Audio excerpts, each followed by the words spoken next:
Hello, everybody. I want to start a series on how to build a smart factory using the Create mod.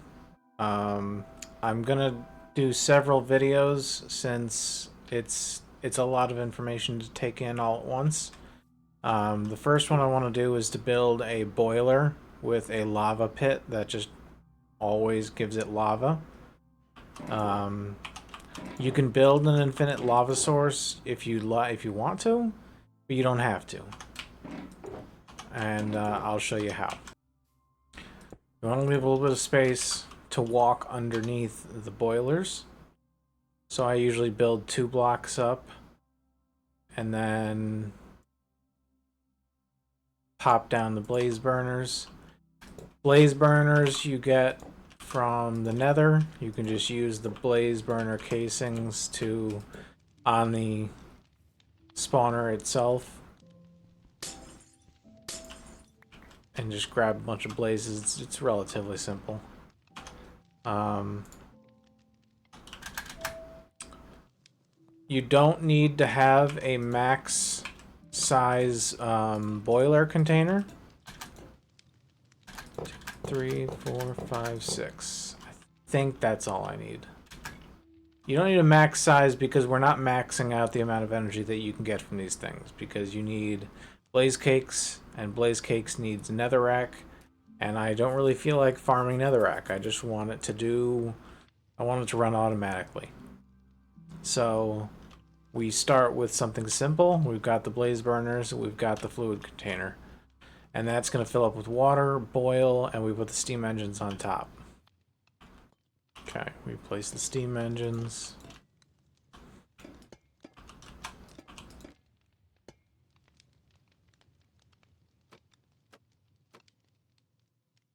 And then the shafts. This isn't a very beginner-friendly design, but it is something that can be repeated. You can make as many of these as you want and connect them all together, and you can even use the same lava pit. This thing can be huge for however much power you want for your factory.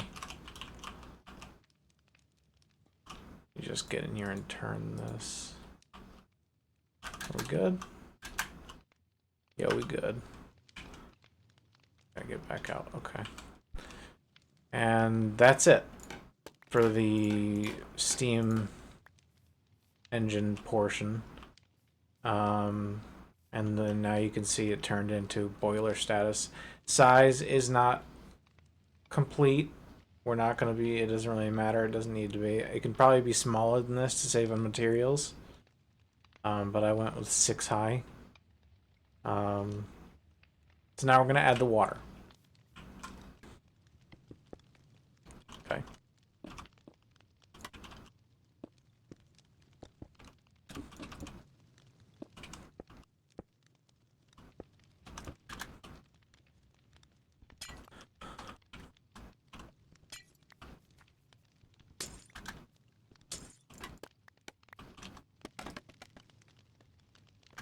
All right. This is wrong.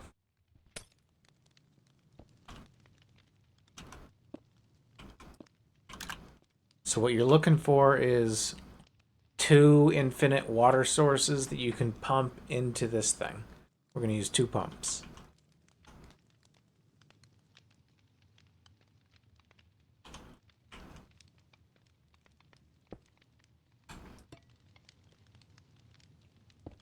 Place these temporary blocks.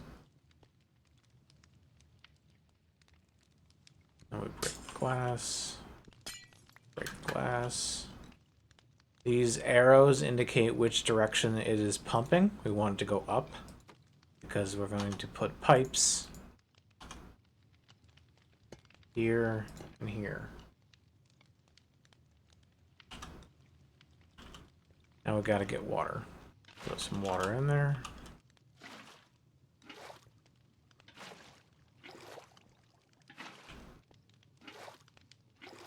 Fill them up for later.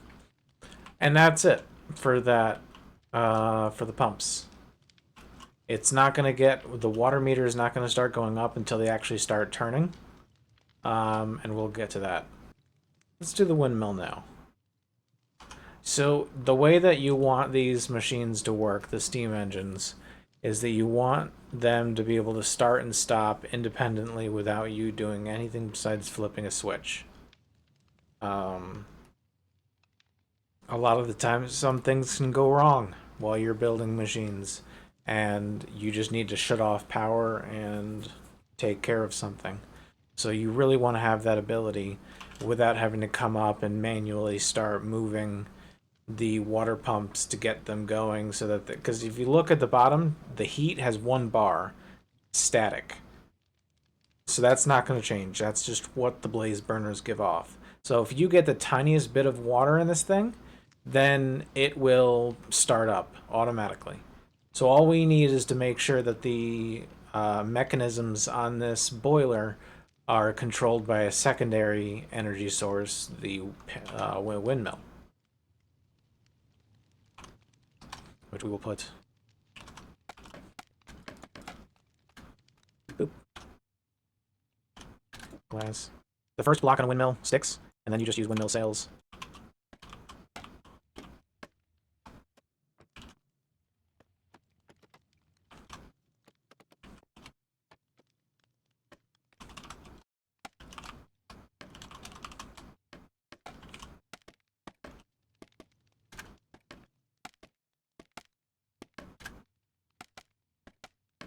I'm going with 64 windmill panels.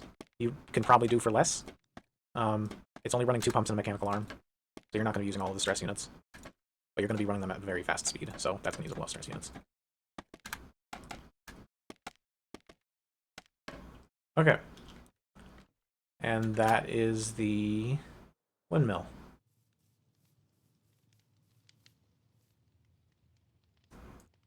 Now we want things to be going fast. Windmills aren't very fast. So we need to bring the power down and hook it up to a speed controller. There's actually going to be 2 speed controllers on this thing. One for the mechanisms that actually run the boiler, and one for your machine shop.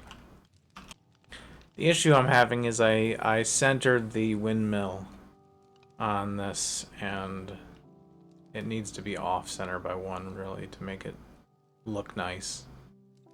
It doesn't need to look nice. It needs to function. So I'm just going to hook something up. Okay, we'll put it off to the side. Over here. Right here.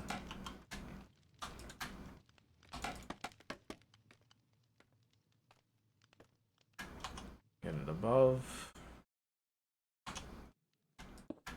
Drop that.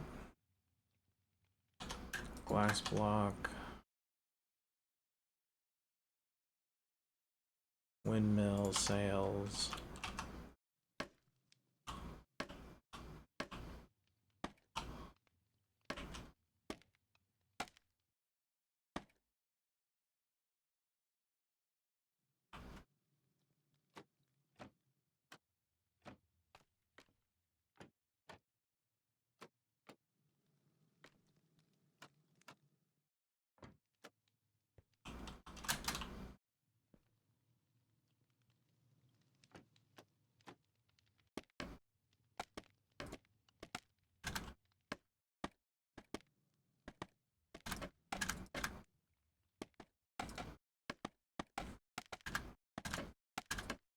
I've built 15 of these.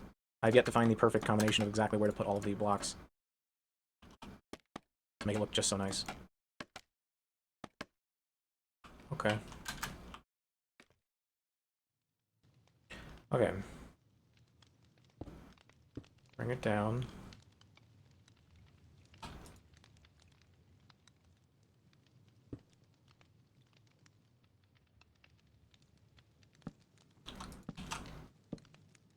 And that's the water pumps. Okay. It can look better. The idea here is that the windmill comes down, we hook it up to this speed controller. The speed controller runs the pumps, and now you can see the water meter is starting to go up just a little bit. So if we change the speed, to 77. See, the water went up a bunch more. I usually leave it around like 97 or 100. You don't need the full thing again. You're not going to be able to match all three. In order to get the stress output that you want out of a steam engine, all three of those bars need to line up. Whatever's the lowest is what it'll run at. So now we have to up the heat, which is easy enough. Let's just go down here and build a little lava pit. So that's the basics of the boiler itself. Then you've got a lava pit. Well, I've just been informed by OBS that it is not recording. It is now. It was for the first 25 minutes, but then it stopped. I didn't do much. We have a spout here above a depot in front of a couple funnels and a chest. The top funnel is facing down. This funnel is facing out, so it'll pop the bucket out of the chest when it goes in. And it has to be an empty bucket so that when the mechanical arm, which is going to feed these blaze burners, when the mechanical arm picks up the lava bucket, it knows to put it in the blaze burner first, and then put the empty one back in here and recycles it, and then the lava pot fills it up again and repeats.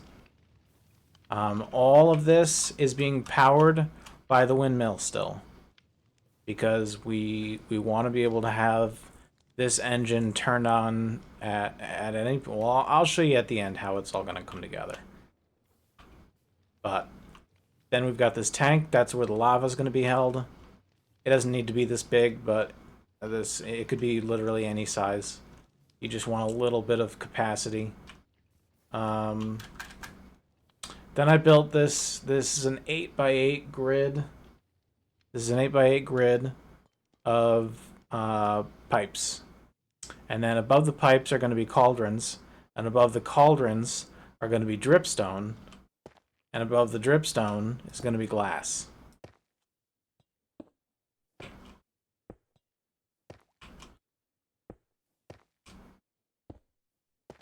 So I'm just going to throw that up now.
One final layer of dripstone.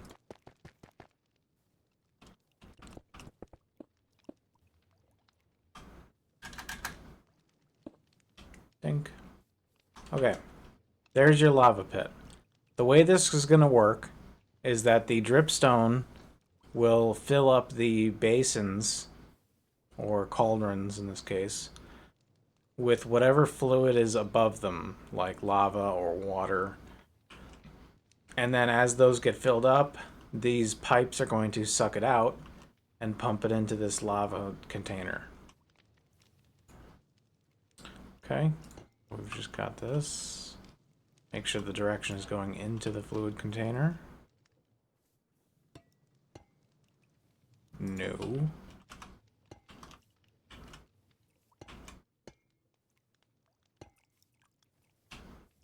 Okay.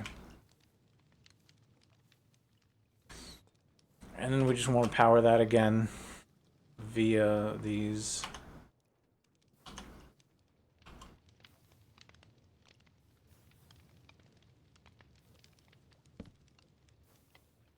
go. Okay.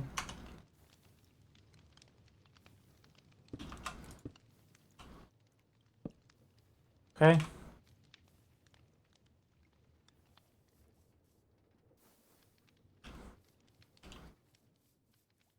So now we jump up onto the field here.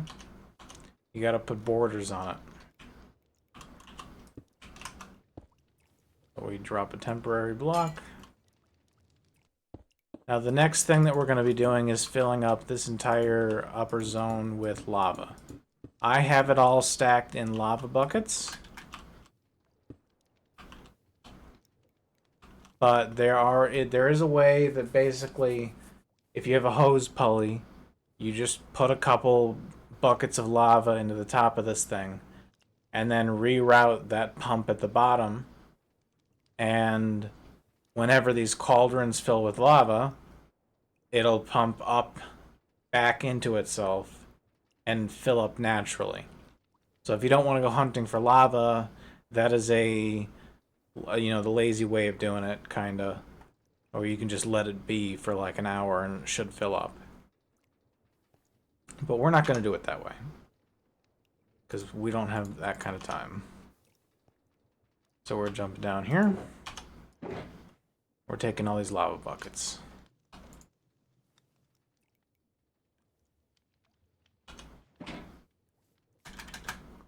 Now the way I do it, just to control it so I can be sure that every single block is a source block of lava.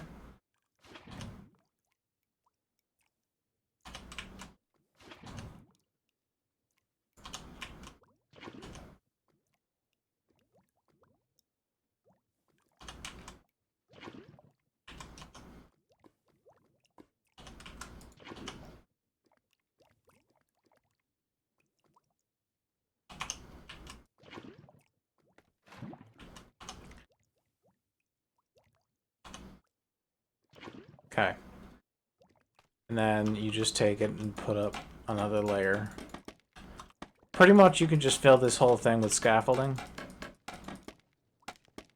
And then just fill each lava layer as you go, destroying a piece of the scaffolding each time. You can use dirt. It really doesn't matter. Anything that'll stop the flow of lava.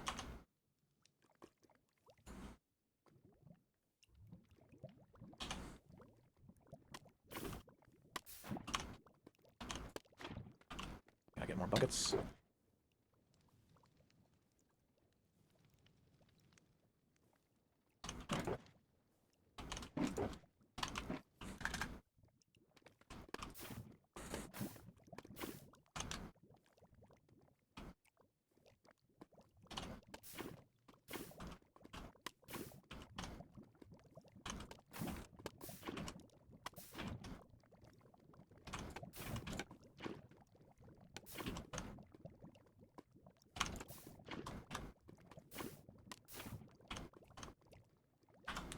As you can see, some of the lava is already filling up the cauldrons.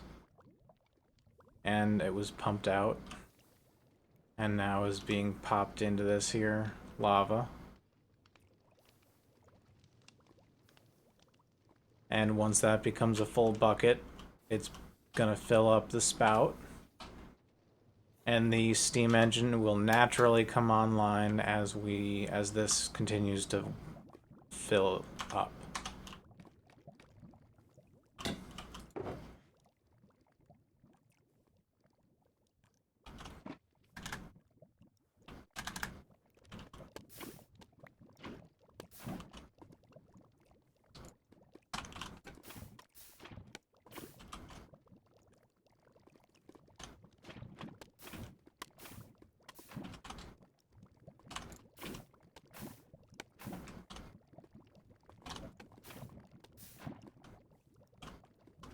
I do not believe I have enough fire buckets.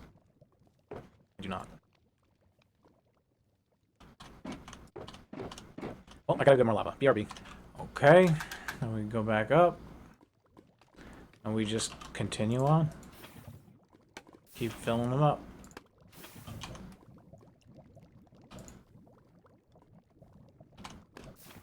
Be careful you do not accidentally throw anything in the lava that you wouldn't care for.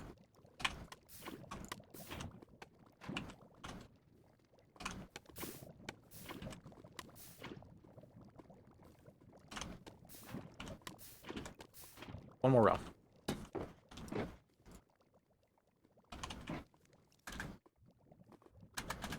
Yee.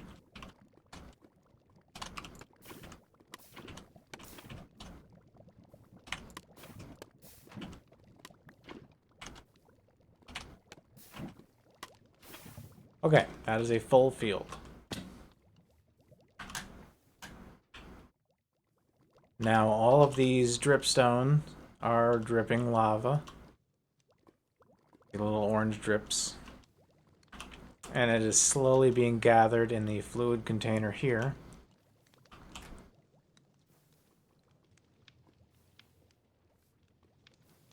That's kind of your buffer if it needs extra at some point. Or if you go away and things unload, it'll keep running from this buffer of lava. But there's no buckets yet. So we're going to add buckets. It happened very fast.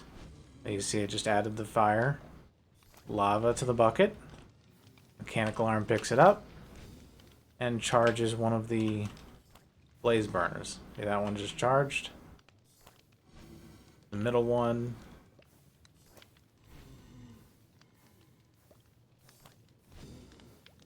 And you can see the heat levels rising. And higher, and that's it. That's max. Unless you want to do blaze cakes, which means grinding out netherrack, that's maximum capacity. So the last thing you want to do, a couple finishing touches. You want to be able to use this energy.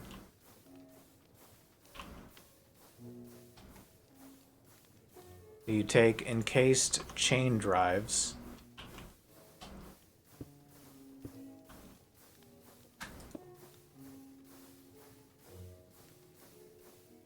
I don't want to fall. There we go. That is the second time that OBS has stopped recording in the middle of me recording. Very nice. I'm gonna have to use a different software, I guess, for recording.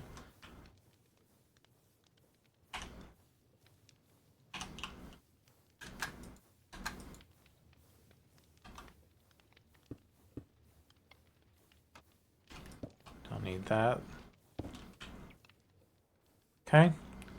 So now the chain drives combine all of the energy from the 9 engines and then goes down one shaft, makes it to the ground, and from here we're going to take the speed controller, and this is where the second one comes into play.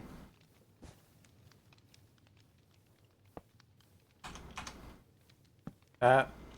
And now you can have whatever speed you want. You can hook up all your machines to these bits here. Oh, actually.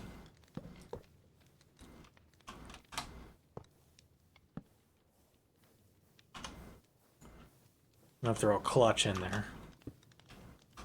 And the whole purpose of the clutch, so we're gonna put this back up to full speed. Your factory can be running super fast. But we've got this clutch that stops the power coming from the boiler into the speed controller and shuts your whole factory down with one switch.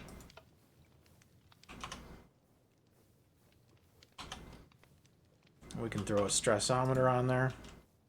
147,456 stress units.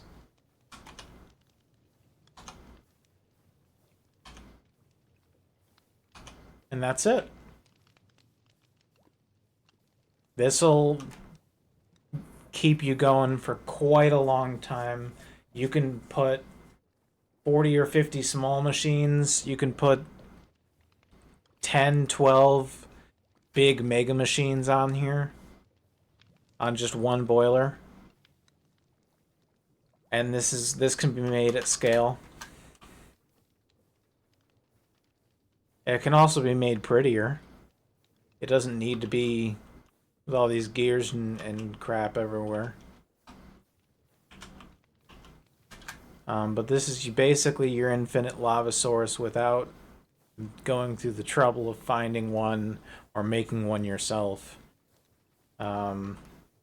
You could make an infinite lava source with this passively, but it's 10,000 blocks minimum, which is a long time. So you need a pit, which means you'll need a miner to dig down 10,000 blocks. It's a whole nother thing. This is the simplest way of doing it. Well, that's that. And OBS was recording that time. Yay! Well, if you have any questions, leave them down in the comments. I'll try to reply. I want to keep going on this automated smart factory. This is just step one, is get a fuel source going, so we can get some real energy going into the factory. Next, we'll learn about making a factory loop using the new frog ports and chain conveyors. It's going to be a lot of fun. So keep your eye on the channel, subscribe, like, you know the whole thing. Hit the stupid bell. And I'll see you guys next time. Bye.